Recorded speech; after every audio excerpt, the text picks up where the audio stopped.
نكملوا toujours مع la lithiase biliaire مع les QCM تاعه. Donc l'échographie hépatique, c'est l'examen de la première intention. Alors, les calculs même de petite taille sont visualisés.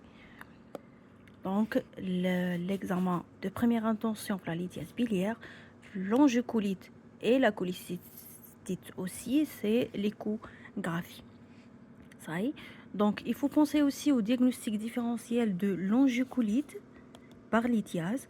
Donc on a l'ascaridiose, donc il y a un blocage par les vers. On a le cancer de la tête du pancréas. Il faut surtout penser à ça lorsque le patient associe donc une angiocolite, le tableau clinique plus une altération de l'état général. Donc il faut penser toujours au cancer de la tête du pancréas. Adna la cholangiocarcinome aussi, mais il est rare, et les pseudo-kystes pancréatiques qui donc exercent aussi une pression sur la voie biliaire principale. Donc pour les calculs qui l'écho c'est la première c'est l'examen de première intention.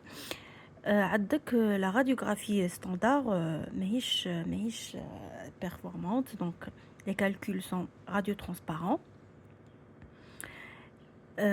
Donc كيما هضرنا قلنا l'écho هو l'examen de première intention بصح كي نجيو نشوفوا في les examens les plus performants عندنا l'écho endoscopique وعندنا la cholangio IRM. هادو هما les plus performants. Flangiocolite bien sûr. نهضروا على les calculs asymptomatiques et le sludge vésiculaire. نهضروا على vésiculaire. Ça y est, ماشي parce que il y a une différence qui تكون le sludge les calculs يكونوا في الفيزيكول وكي يكونوا في la canal biliaire principal. Donc qui يكونوا vésiculaire اللي هما des calculs asymptomatiques ou le sludge ما كانش de traitement, ما كانش de suivi et ما كانش de surveillance كيما قلناها في المرة اللي فاتت. Donc pour les calculs de voie principale, de voie biliaire principale, Adna, c'est une indication chirurgicale toujours. Donc la destruction soit péropératoire ou là par la sphinctérotomie endoscopique, même si cette calcul de voie biliaire principale elle est asymptomatique. Donc il faut prévenir les complications qui m'ont donné les longicolites, avec un risque de choc septique très important. Bien sûr, on va la cholécystectomie pour éviter bien sûr les récidives. Nota bene, donc la CPRE, elle peut être une cause de longicolite aiguë et elle est donc iatrogène. La biologie de longicolite, avec hyperleucocytose APNN, CPR positif, donc augmentation des enzymes hépatiques, la satellite, et ça c'est un signe de la souffrance hépatique. Ça y est. Adna aussi donc le syndrome de cholestase, hyperphosphatase alcaline, augmentation des gamma GT, augmentation de la bilirubine conjuguée parce que la tantra hépatique, la cholestase.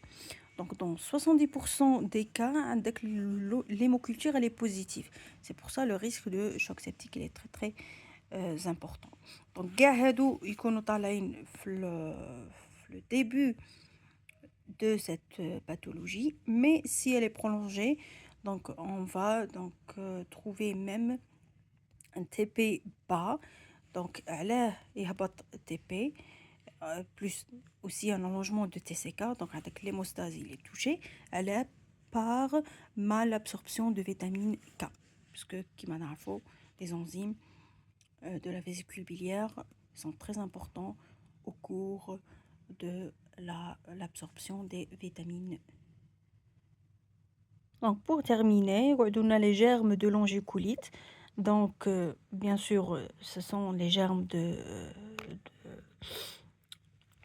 système digestif, donc, mais surtout les Escherichia coli dans 25 à 50%, Klebsiella dans 15 à 20%, les entérocoques dans 10 à 20% et les entérobactéries dans 5 à 10%.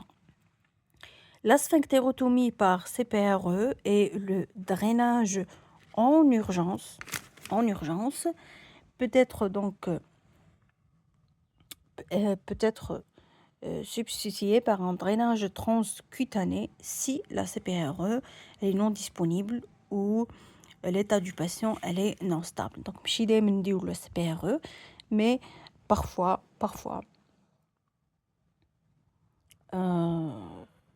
ما تكونش كاينه CPRE au niveau, donc on fait un drainage transcutané. La sphinctérotomie par CPRE, donc c'est une technique instrumentale bien sûr, sous anesthésie générale. Et c'était ça pour la lithiase biliaire et les QCM de concours. Merci.